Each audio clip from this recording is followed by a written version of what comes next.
ఆదాము తన భార్య అయిన హవ్వను కూడినప్పుడు ఆమె గర్భవతి అయి కయీనును కని, యెహోవా దయవలన నేనొక మనుష్యుని సంపాదించుకొన్నానెను. తరువాత ఆమె అతని తమ్ముడగు హేబెలును కనెను. హేబెలు గొర్రెల కాపరి, కయీను భూమిని సేద్యపరచువాడు. కొంతకాలమైన తరువాత కయీను పొలము పంటలో కొంత యెహోవాకు అర్పణగా తెచ్చెను. హేబెలు కూడా తన మందలో తొలిచూలున పుట్టిన వాటిలో క్రొవ్విన వాటిని కొన్ని తెచ్చెను. యెహోవా హేబెలును అతని అర్పణను లక్ష్యపెట్టెను. కయీనును అతని అర్పణను ఆయన లక్ష్యపెట్టలేదు.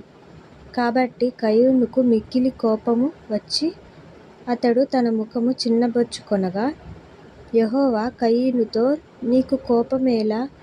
ముఖము చిన్నబుచ్చుకొని యున్నావేమి?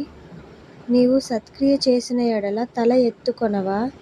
సత్క్రియ చేయని ఎడల వాకిట పాపము పొంచియుండును. నీ ఎడల దానికి వాంఛ కలుగును, నీవు దానిని ఏలుదువనెను. కయీను తన తమ్ముడైన హేబెలుతో మాటలాడెను. వారు పొలములో ఉన్నప్పుడు కయీను తన తమ్ముడైన హేబెలు మీద పడి అతనిని చంపెను. యెహోవా, నీ తమ్ముడైన హేబెలు ఎక్కడున్నాడని కయీనును అడుగగా, అతడు, నేనెరుగను, నా తమ్మునికి నేను కాపలావాడినా అనెను. అప్పుడాయన, నీవు చేసిన పని ఏమిటి? నీ తమ్ముని రక్తము యొక్క స్వరము నేలలో నుండి నాకు మొరపెట్టుచున్నది. కావున నీ తమ్ముని రక్తమును నీ చేతిలో నుండి పుచ్చుకొనుటకు నోరు తెరచిన ఈ నేల మీద ఉండకుండా నీవు శపించబడి ఉన్నావు. నీవు నేలను సేద్యపరచునప్పుడు అది తన సారమును ఇక మీదట నీకియ్యదు. నీవు భూమి మీద దిగులుపడుచు దేశదిమ్మిరివై యుందువనెను. అందుకు కయీను, నా దోషశిక్ష నేను భరింపలేనంత గొప్పది.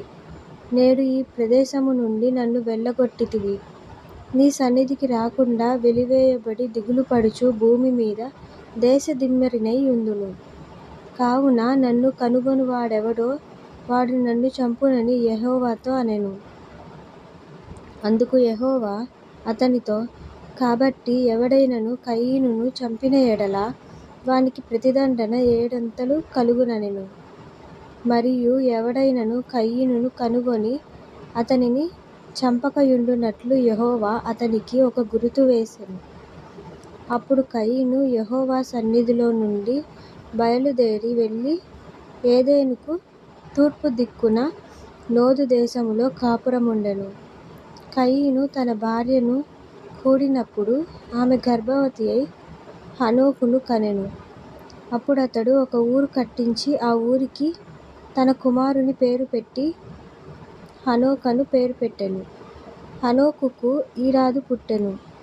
ఈరాదు మహూయయేలును కనెను. మహూయయేలు మతూషాయేలును కనెను. మతూషాయేలు లెమెకును కనెను. లెమెకు ఇద్దరు స్త్రీలను పెళ్లి చేసుకొనెను. వారిలో ఒకదాని పేరు ఆదా, రెండవ దాని పేరు సిల్లా. ఆదా సిల్లా కనెను. అతడు పశువులు గలవాడై గుడారములలో నివసించువారికి మూలపురుషుడు. అతని సహోదరుని పేరు యూబాలు. ఇతడు సితారాను సానికను వాడుక చేయు వారందరికిని మూలపురుషుడు. మరియు సిల్లా తూబల్కయీనును కనెను.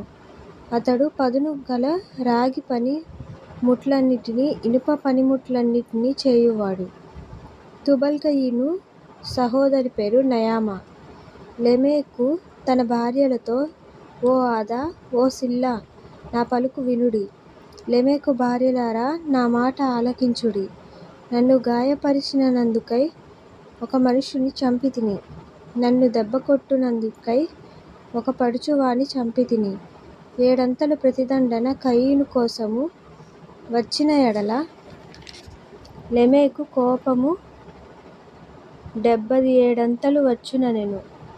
ఆదాము మరలా తన భార్యను కూడినప్పుడు ఆమె కుమారుని కని, కయీను చంపిన హేబెలునకు ప్రతిగా దేవుడు నాకు మరి ఒక సంతానమును నియమించెను అనుకొని అతనికి హేతు అని పేరు పెట్టెను. మరియు షేతు నకు కూడా కుమారుడు కనెను.